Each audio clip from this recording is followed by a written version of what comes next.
네, 안녕하세요. 오늘부터는 지역사회 문제풀이 들어갑니다. 우리 시간 관계상 모든 문제를 다 다루기는 좀 어렵고요.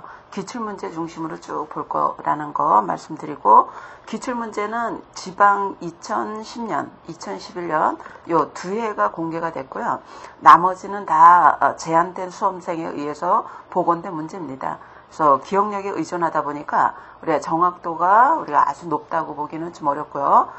대신 여러분들이 어느 부분에서 주로 문제가 출제되는구나 이런 것들을 파악하는데 많은 도움이 되리라고 보여집니다.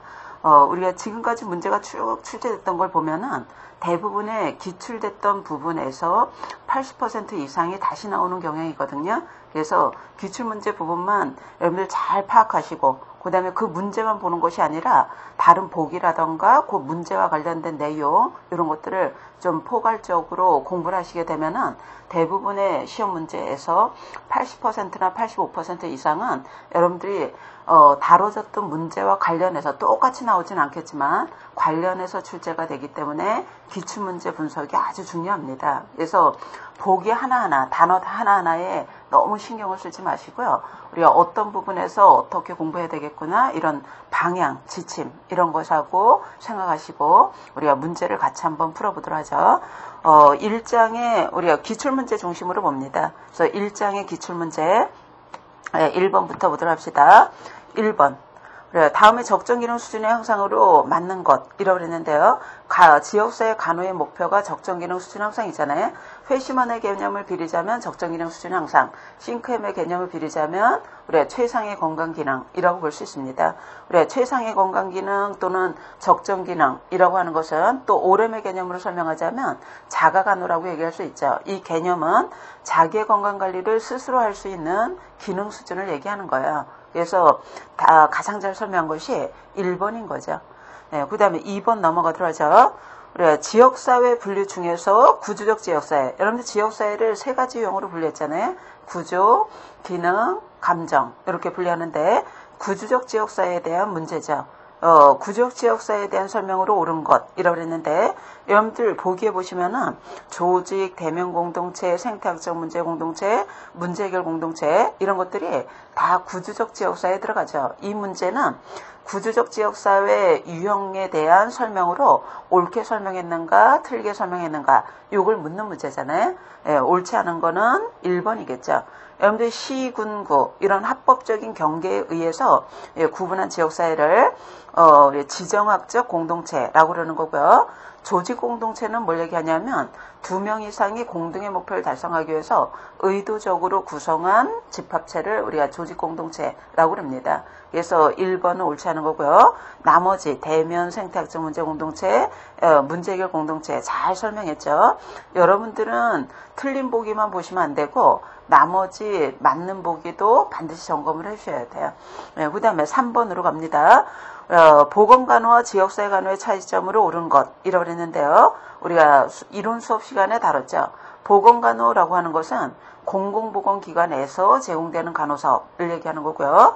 지역사회 간호는 그러니까 보건간호라는 것은 기관 중심이면서 우리 하향적인 성격을 갖고 있죠.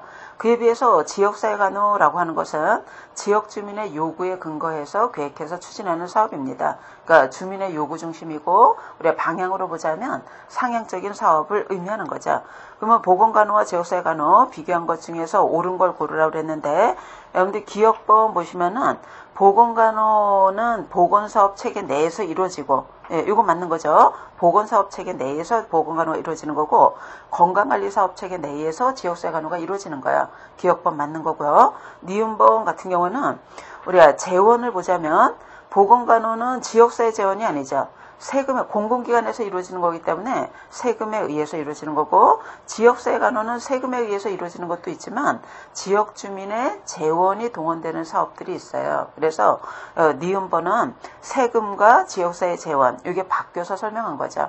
그래서 옳지 않은 거고요. 그 다음에 디귿번에서는 보건간호는 정부 지시에 따라서 공공기관 같은 경우는 위에서 아래로 하향적으로 수직적으로 하는 사업이거든요. 정부 지시에 따라서 하는 사업이라면 지역사회간호는 주민 요구에 따라서 우리가 상향적으로 이루어지는 사업이죠. 디귿번은 잘 설명이 됐고요. 리을번에 보건간호는 사업의 성과가 빠르게 나타나고 지역사회간호는 오랜 기간이 나타난다 라고 그랬는데 여러분들 보건간호 같은 경우도 공공기관에서 이루어지는데요. 민간 병원보다는 예방 위주의 사업이 이루어지는 거예요. 그러다 보니까 우리가 보건간호도 성과가 나타날 때까지는 오랜 기간이 걸리고 지역사회간호 사업 같은 경우는 포괄적으로 이루어지거든요. 예방, 재활, 증진 여러 가지 사업이 포괄적으로 이루어지기 때문에 이 또한 오랜 기간이 요구됩니다. 그래서 보건간호와 지역사회간호 사업 다 임상간호에 비해서 오랜 기간이 요구된다는 것은 공통점이에요. 그래서 리을번은 옳지 않게 설명이 된 거죠. 그래서 옳은 것이라고 그랬으니까 기역, 디귿 2번이 되겠죠. 그 다음에 4번으로 넘어가도록 합시다. 지역사회 간호사업은 주민의 의견을 반영해서 주민과 함께하는 지역주민 참여의 사업이거든요. 그래서 간호사 일방적으로 하는 게 아니라 참여하여서 하는데 우리가 지역주민 참여 사업이 장점도 있고 단점도 있습니다. 우리가 장점만 있는 사업은 없겠죠. 장점도 있고 단점도 있는데 단점으로 옳은 것이라고 그랬죠. 여러분들 지역 주민의 의견을 반영해서 같이 추진하게 되면 시간 비용이 많이 들어요. 그래서 기역번 맞는 거고 그다음에 결과에 대한 책임 소재가 명확하지 않겠죠. 그래서 니은번도 맞게 설명된 거고요. 그다음에 비전문가가 참여하는 거기 때문에 사업의 전문성은 떨어질 가능성이 있어요. 디귿번도 맞는 거고요. 리을번은 옳지 않죠.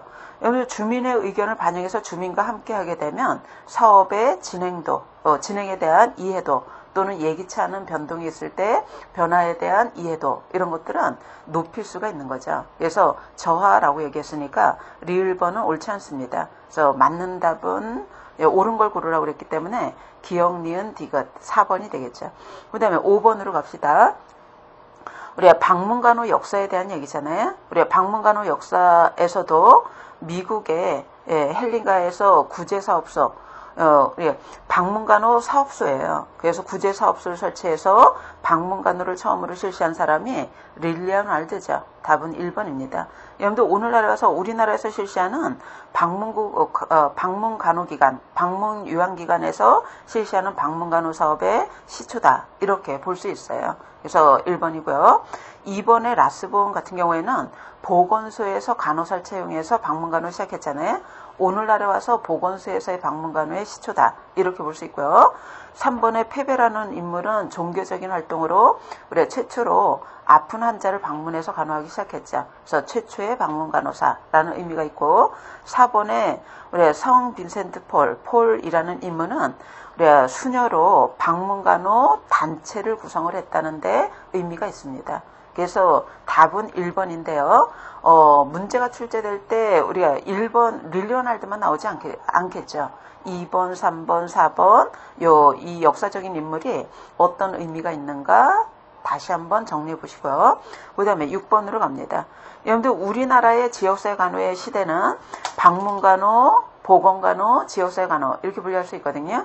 보건간호에서 지역사회 간호로 바뀌게 된 계기가 됐던 것이 우리나라는 1980년도 농특법에 의한 우리가 보건진료원이 등장한 것부터가 우리가 지역사회 간호 시대로 분류하고 있어요. 왜 그러냐면 보건진료원이 등장하면서 보건소에서 활동했던 간호사와는 우리가 다른 간단한 진료 역할을 수행하기 시작했거든요. 그래서 보건간호 시대에 활동하던 간호사보다 확대된 역할을 수행하는 것부터가 우리가 지역사회 간호 시대로 분류합니다. 그래서 답은 4번이 되겠죠. 그 다음에 7번 봅시다.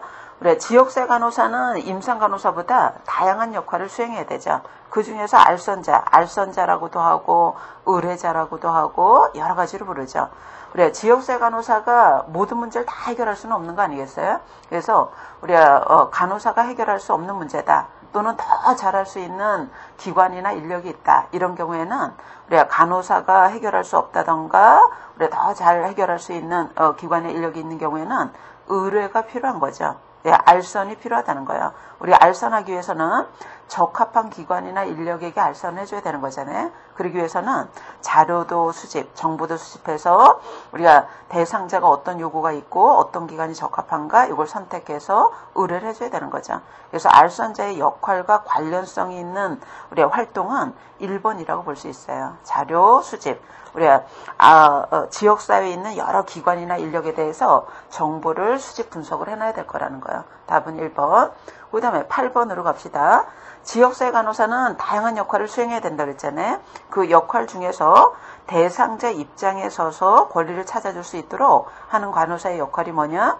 우리가 주민을 대신해서 하는 역할이니까 대변자라고 그러는 거죠. 대변자 옆에다가 옹호자 이렇게 쓰세요. 여러분들 대변자라고도 부르고 옹호자다 이렇게 얘기를 하는 거죠. 여러분들 산업간호사라면 근로자를 대변해서, 뭐 학교간호사라면 학생을 대변해서, 뭐 보건진료원이라면 우리가 농어촌 주민을 대신해서 이렇게 하는 역할을 얘기하는 거죠. 여러분들 요거 대변자 역할하고 실제로 문제가 나왔을 때 뭐하고 조금 혼동되냐면 촉진자의 역할과 대체로 시험 보고 나오시는 분이 요 촉진자의 역할하고 대변자하고 좀 혼동됐다 이렇게 말씀하는 경우가 많거든요. 대변자는 대신해서 하는 역할이고 우리가 촉진자 같은 경우는 대상자가 건강권리 찾을 수 있도록 영양을 주는 거, 촉진하는 거니까 영양을 주는 거죠. 이거 구분해서 답을 고르기 용이한 방법은 행동의 주체가 간호사면 대변자, 우리가 행동의 주체가 대상자고 간호사가 거기에 영양을 줬다면 촉진자로 보시면 돼요. 그래서 이 촉진자와 대변자를 어떻게 구분할 것인가, 요게 아마 문제에서는 관건이 될 겁니다. 잘 기억을 해주시고요. 그 다음에 9번으로 넘어가도록 하죠.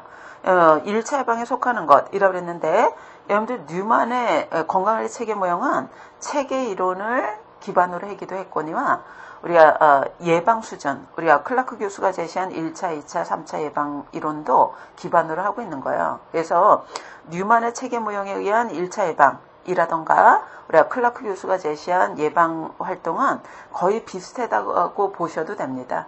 단지 우리가 방어선이라는 개념을 사용했다는 거고요. 우리가 예방 활동은 거의 같은 거거든요.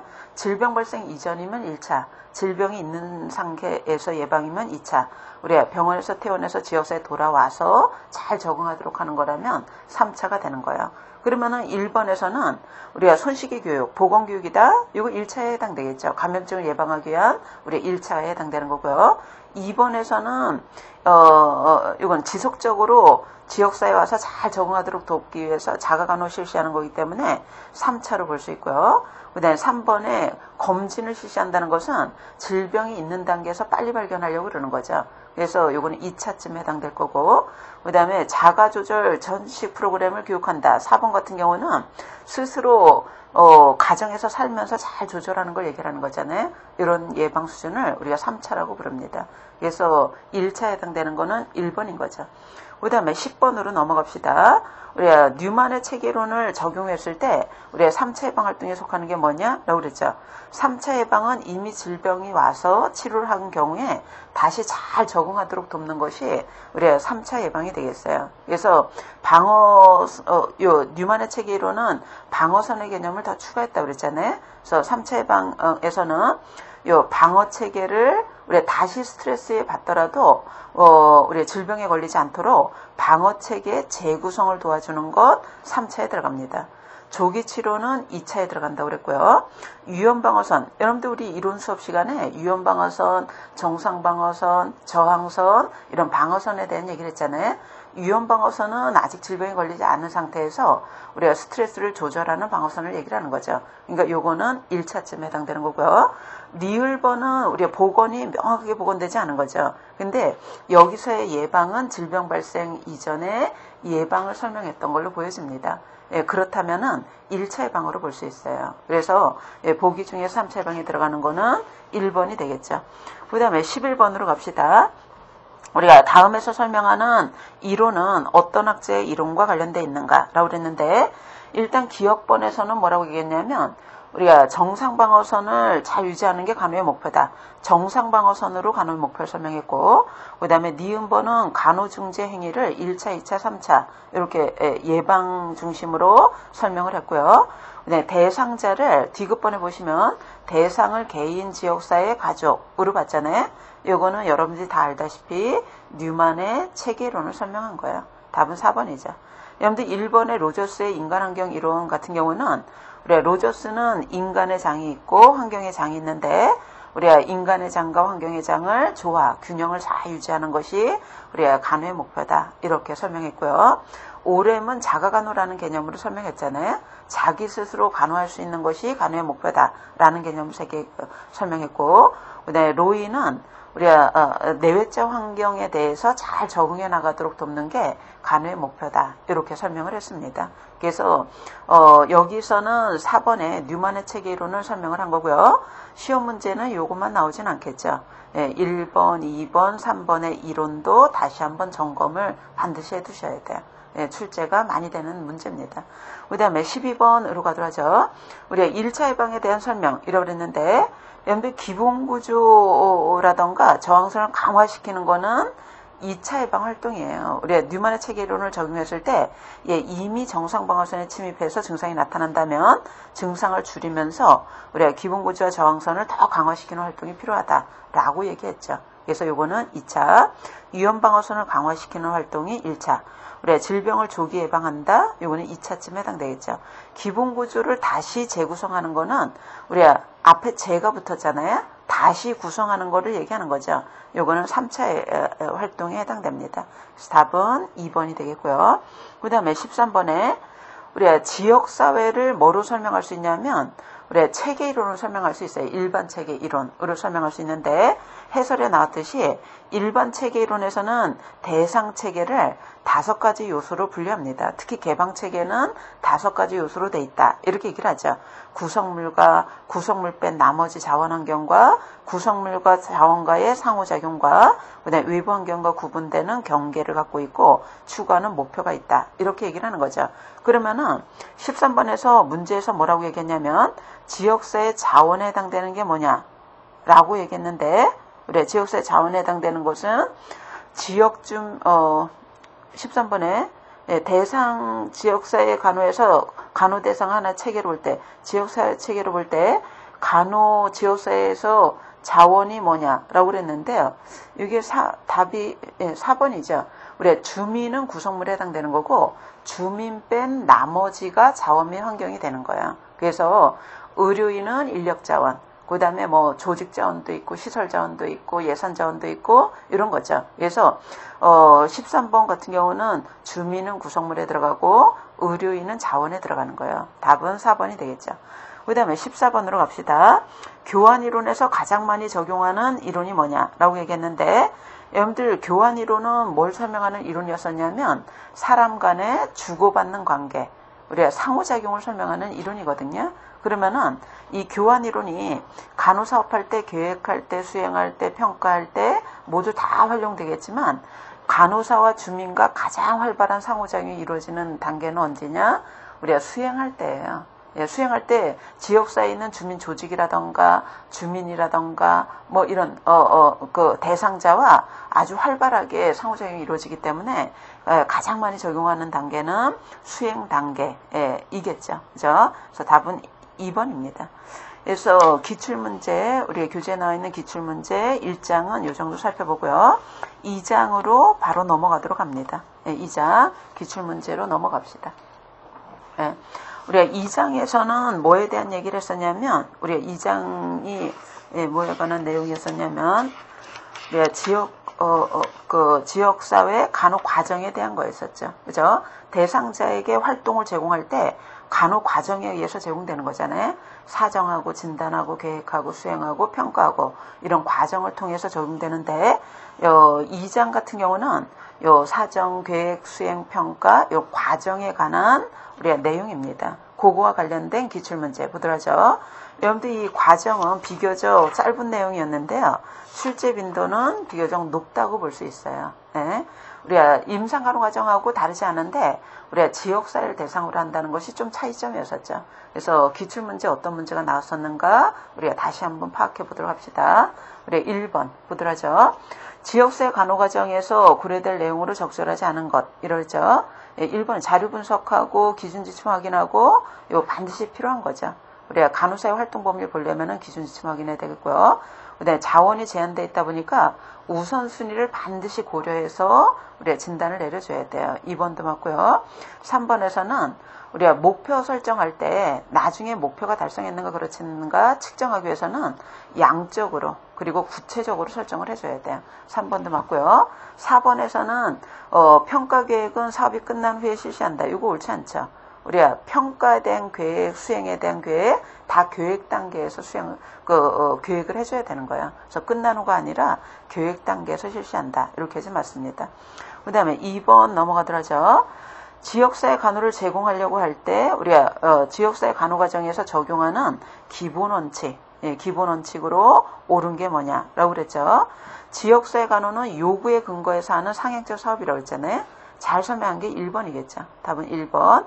2번에서는 뭐라고 얘기했냐면 선택된 인구 집단, 국가가 정한 간호사업. 이거는 우리 보건간호에 대한 설명이에요. 지역사회 간호는 요구에 근거를 해야 되고 국가가 정한 사업이 아니라 요구에 근거해서 계획하는 사업이어야 돼요. 그래서 2번 옳지 않은 거고요. 3번에서 질병치료가 주목적이다? 그렇지 않죠. 지역사회 간호사업은 오렘의 개념을 빌리자면 자가간호, 회심원의 개념을 빌리자면 적정기능 수준 향상 이라고 그랬죠.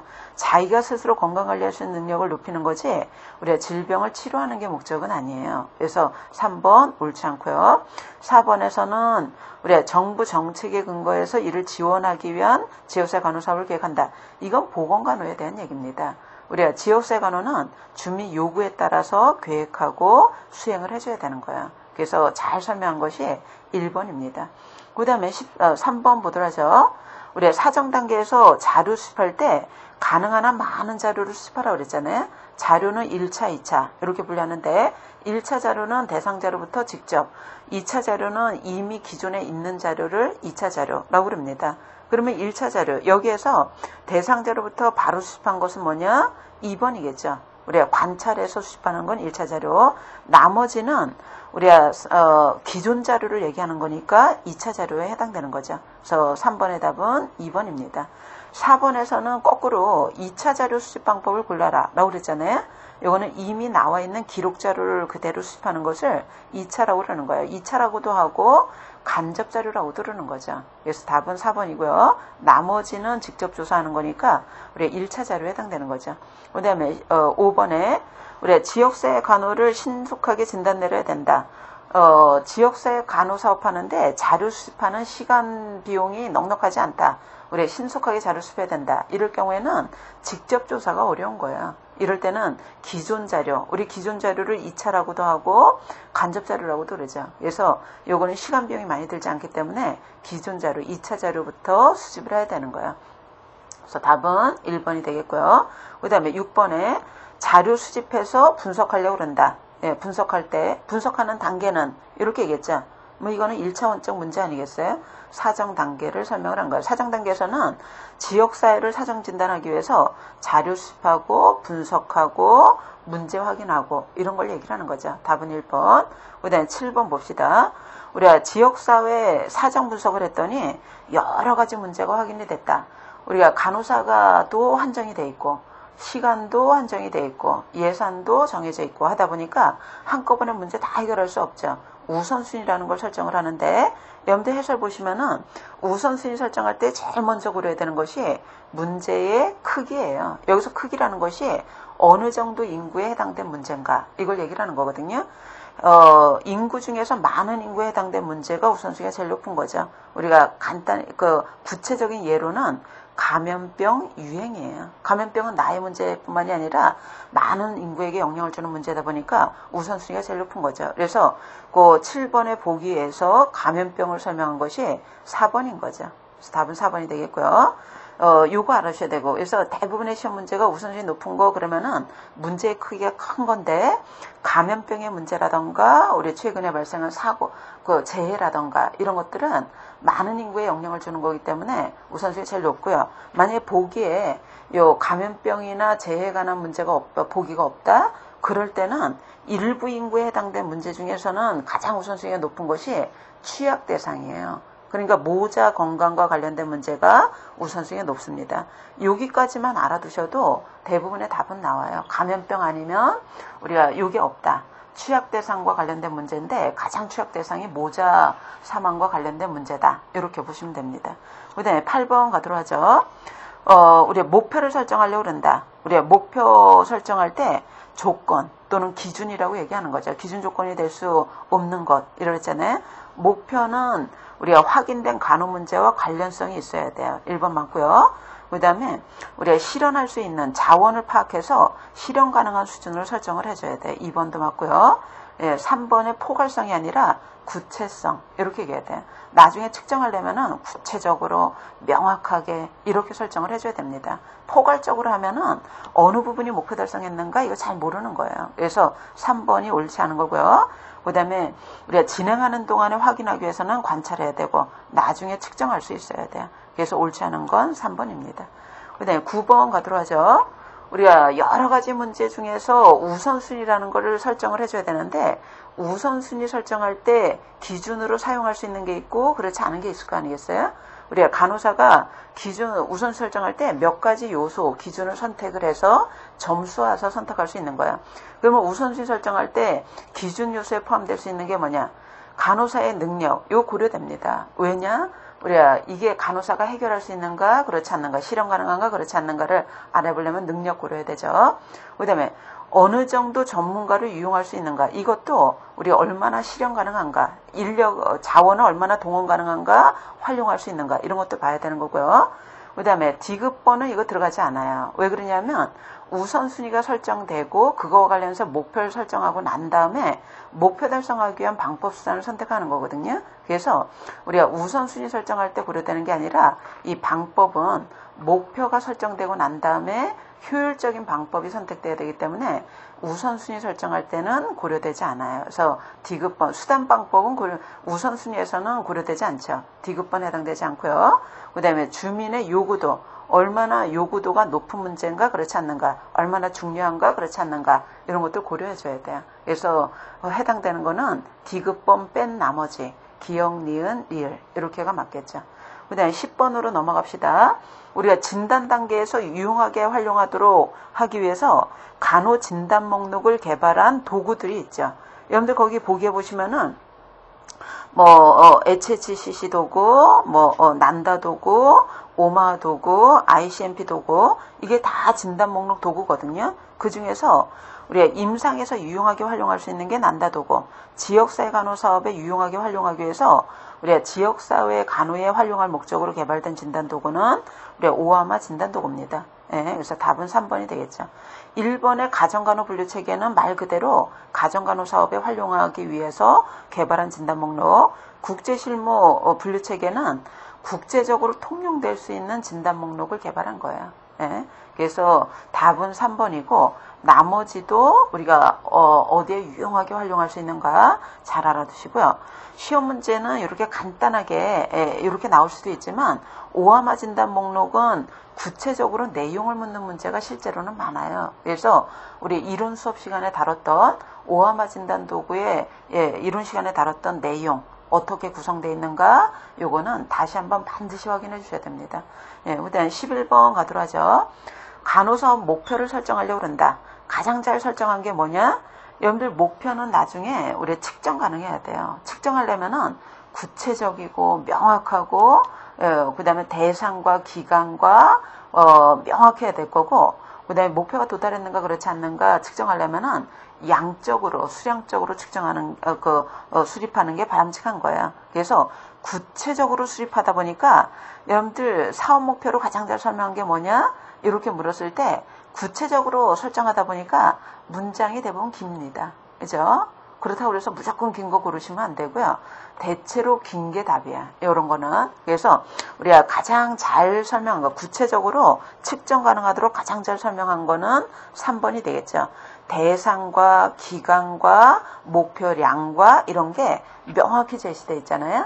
나머지는 하나쯤 다 빠져 있는 거예요. 그래서 답은 3번이 되는 거죠. 그 다음에 12번 갑시다.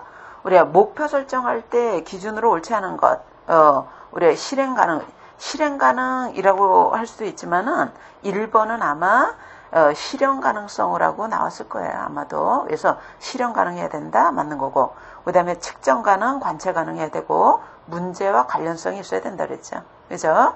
예, 그리고 여기서는 답이 우리 3번 주민의 요구도죠.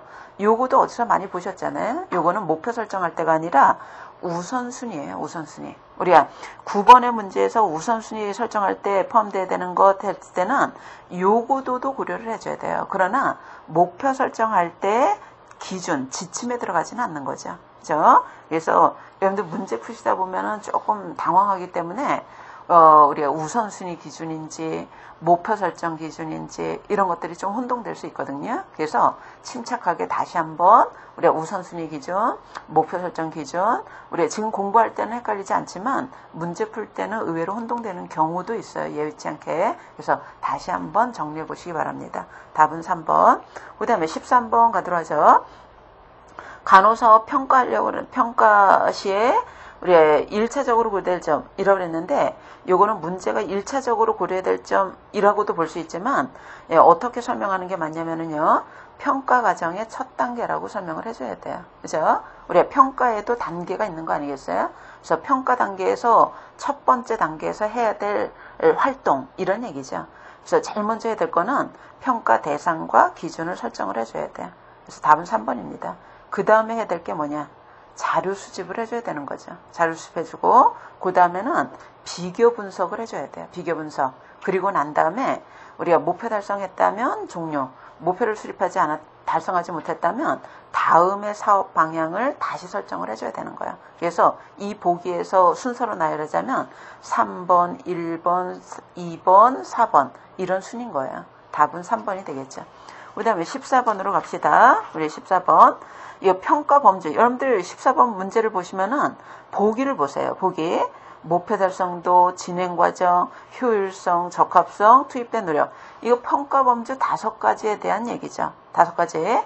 여러분들 우리 수업 시간에 이 평가 범주, 범주 너무 문제 많이 나옵니다. 평가 범주 5가지 다뤘잖아요. 우리가 투입 평가라고도 하고 노력 평가. 이거는 나온 거 관계없이 들어간 거. 그 다음에 우리가 목표 달성도라고도 하고요. 달성도라고도 하고 효과라고도 하고 성과라고도 하고 실적이라고도 합니다. 이거는 들어간 거 관계없이 나온 것만 평가하는 거예요. 그 다음에 세 번째로는 우리가 진행 과정이라고도 하고 그냥 진행을 빼고 과정 평가라고도 볼 수 있는데 계획대로 얼마나 잘 진행됐는가, 진행되는 동안에 얼마나 대상자를 참여시켜서 했는가, 뭐 이런 거 과정을 평가하는 거고요. 그 다음에 요걸 두 번째로 봅시다. 요걸 세 번째로 보고요. 요거를 이렇게 두 번째로. 그 다음에 네 번째가 우리가 적합성 평가라고 그래서 적합성이라는 것은 요 목표 달성을 효과 평가라고도 한다 그랬잖아요. 그죠? 효과 대상자가 몇 명이 결과적으로 나왔는가 요걸 보는데 적합성이라는 것은 요 효과 대상자가 몇 명의 요구 대상자 중에 효과가 있었는가 요구 대상자분의 효과 대상자라고 그랬고요. 다섯 번째로 효율성 평가. 여러분들 효율성 평가는 투입분의 효과예요. 그래서 우리가 투입은 비용으로 산출이 되는 거고 그 다음에 결과는 우리 효과를 얘기합니다. 우리 산출물은 효과를 얘기하는 거예요. 그래서 효율성 평가라는 것은 우리가 효과를 내기 위해서 들어간 비용, 즉 한 명의 효과 대상자 내기 위해서 들어간 비용을 우리가 계산하는 거예요. 일명 비용 효과 분석이다. 이렇게 얘기를 하죠. 평가 범주가 나왔을 때는 이렇게 5가지고요. 유형, 평가 틀을 우리가 어떻게 구분하기도 하냐면 요거는 구조, 들어간 것, 요 과정은 과정이고 요 목표 달성도 하고 요렇게 요거는 결과에서 평가할 수 있어요. 그래서 요거는 결과평가라고 그러는 거예요. 그래서 우리가 평가 범주 5가지가 나올 수도 있고 이렇게 3가지가 나올 수 있는데 3가지가 나왔을 때는 우리가 목표 달성도 적합성 효율성은 이걸로 넣으시면 돼요. 네, 이해되시죠? 그래서 여기서는 우리 5가지 범주 중에 얼마나 일정 영역만큼 잘 진행됐는가 당연히 과정인 거죠. 네, 그래서 답은 2번입니다. 그래서 여기 5가지가 보기에 다 들어가 있으면은 이 중에서 고르시면 되고 보기에 구조과정 결과 3가지가 들어가 있고 다른 것이 들어가 있다. 3가지 중에서 고르시면 돼요. 그 다음에 15번 갑시다. 우리가 평가 범주 중에 이것도 보기를 쭉 보니까 우리가 이거 뭐를 썼다고 보시면 되냐면 요 5가지 범주를 썼다고 보면 돼요. 거기 실적평가는 요거와 같은 거예요. 목표 달성도 효과. 투입된 업무량은 투입평가 같은 거예요. 그래서 5가지에 대한 얘기구나. 이거죠.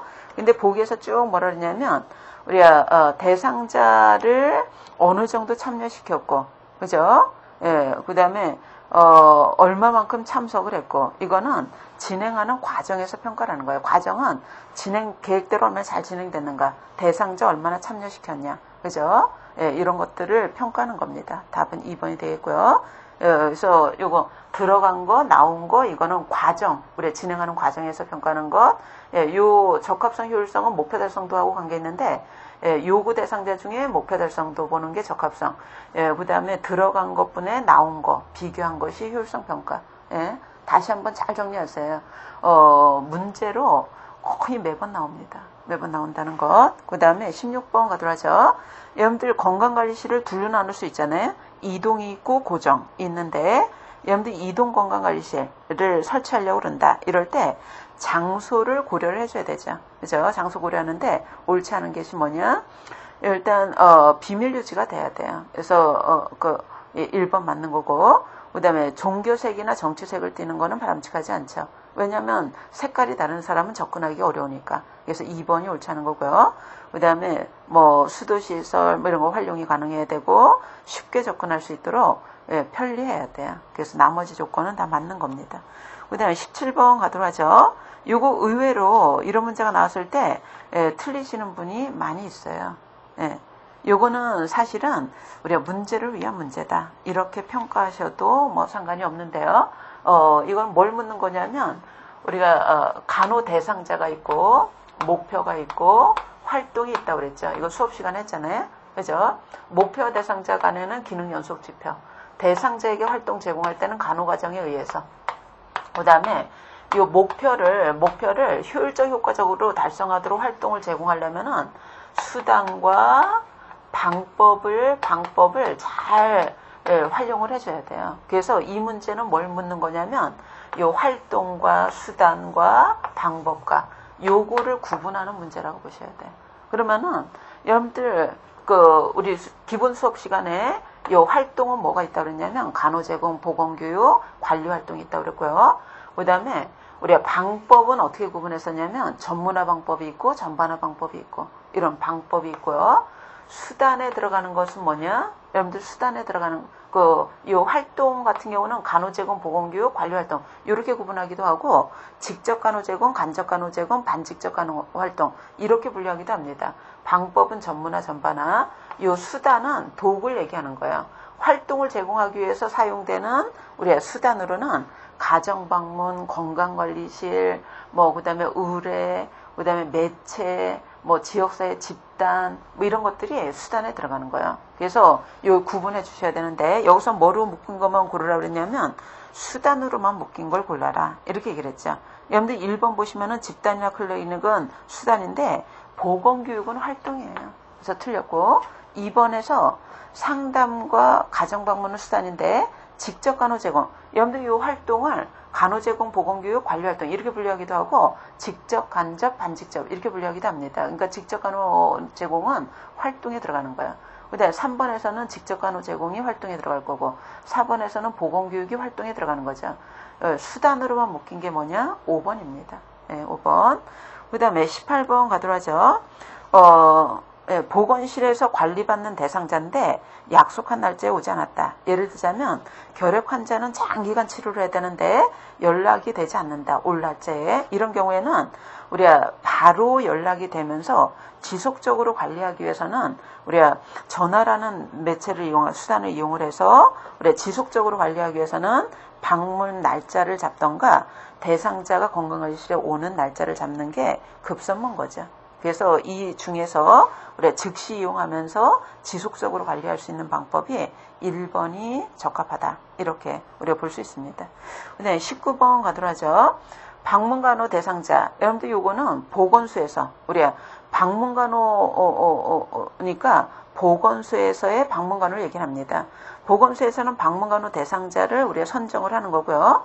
누구나 다 선정될 수 있지만 보건소에서 순위가 있어요. 1순위, 2순위, 3순위 순위가 있습니다. 그래서 요 대상자가 어쨌든 선정이 됐다. 그러면은 선정된 대상자 중에서 우리가 그 관리를 어떻게 할 것인가? 관리군을 나누는 거예요. 나누는데 여러분들 해설처럼 집중관리, 정기관리, 추후관리, 자가관리 이렇게 4군으로 나눌 수도 있고요. 4군으로 나눌 수도 있고요. 이거는 늘 똑같지 않아요. 지금 현재로는 3가지로 구분하고 있어요. 뭐로 분류하냐면 집중관리, 정기관리, 감시, 추후관리가 없어졌고 자가관리 이렇게 지금 현재로는 3가지로만 분류합니다. 그래서 지금 현재로 하자면은 요거는 문제가 좀 잘 안 맞죠. 그래서 요 당시의 답으로는 해설 참조의 시대 3번이 되는 거야. 3번이 되고 지금 현재로는 우리 서울시에서 방문간호 관리는 3군으로 나누고 있어요. 지금 현재. 그래 지금 현재 2013년도부터는 집중관리, 정기관리, 자가관리 1, 2, 3 이렇게만 나눈다는 것도 참조를 하고 갑시다. 참조해 주시고 그 다음에 20번으로 갑니다. 우리가 가정방문이라는 것이 있고 가정간호. 여러분들 방문간호가 앞에 이 20번의 앞에 가정은 빼셔도 돼요. 방문간호가 있고 가정간호라는 게 있잖아요. 방문간호는 보건소에서 방문간호 가는 것. 가정간호는 의료기관 같은 곳에서 가정전문간호사가 우리가 가정방문 가는 거죠. 이걸 얘기하는데 공통점은 뭐냐?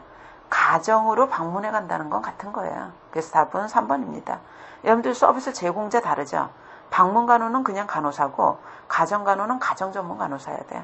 대상자도 보건소에서 관리한 선택한 사람들이 대상인 것이 방문간호일 거고 가정간호는 의료기관에서 하는 거니까 조기 퇴원 환자. 알겠죠? 서비스 내용도 방문간호 같은 경우는 포괄적이에요. 우리 예방, 간단한 치료, 등등등 포괄적으로 실시하되 간단한 것. 근데 가정간호 같은 경우는 의사 오더에 의해서 실시하는 거거든요. 그렇기 때문에 기본간호도 있지만은 주로 의료적 행위도 같이 이루어집니다. 그래서 1번, 2번, 4번은 다른 그 내용이 달라요. 그 다음에 21번 갑시다. 우리가 수단 중에 하나가 가정방문이었었죠. 가정방문이 시험 문제 나왔다. 그러면 뭐하고 딱 비교해 주시면 되냐면 건강관리실하고 비교하시면 돼요. 가정방문은 간호사가 가서 서비스를 하는 거고 클리닉은 우리 건강관리실은 대상자가 와서 하는 거거든요. 와서 서비스를 받는 거죠. 그러면은 가정방문의 장점이 아닌 것 1번이죠. 가정방문은 비슷한 문제끼리 정보를 공유할 수 없는 거예요. 가정방문은 가정방문해서 간호사의 서비스만 받는 거지 비슷한 문제 정보 공유를 하려면 건강관리실이 유리한 거죠. 나머지 상황에 맞는 간호할 수 있다. 가정 내 자원을 파악하고 활용할 수 있다. 그 다음에 상황을 보기 때문에 정확한 진단이 가능하다. 요거는 가정방문의 장점입니다. 해설 참조해 주시고요. 그 다음에 22번에 1대1로 건강상담을 하려고 그런다. 이때 옳지 않은 거는 2번이에요. 관련 문제와 연결지어서 대를 해결한다. 여러분들 관련 문제와 다른 문제를 연결한다는 거예요. 이 보기가 정확하게 복원되진 않은 거죠. 이 문제는 2번 보기가 어떤 식으로 나온 거냐면 우리가 상담하는 핵심 문제와 관련된 여러 가지 문제를 다룬다는 거예요. 그렇게 되면 핵심 문제에서 벗어날 가능성이 높기 때문에 주제와 관련된 문제를 벗어나지 않아야 돼요. 그래서 2번은 옳지 않은 거고요. 나머지는 우리가 상담할 때 주의점들이에요. 그래서 요거는 우리가 같이 보지 않더라도 여러분들이 읽어보시면 될 것 같습니다. 그 다음에 23번에 이것도 마찬가지로 상담할 때 대화법으로 옳지 않은 게 뭐냐. 경청하는 거, 잘 관찰하는 것, 그다음 언어가 아니더라도 우리가 몸짓이나 이런 거 잘 관찰하는 거 이런 거 필요한 거죠. 근데 비판하고 분석하고 판단하고 이런 것들은 우리가 의사소통 방법으로 적절하지 않은 거예요. 예, 그래서 4번은 옳지 않은 설명입니다. 그래서 2장과 관련된 우리가 기출문제 이번 시간에 살펴봤고요. 잠시 쉬었다가 우리가 3장의 기출문제부터 들어갑니다.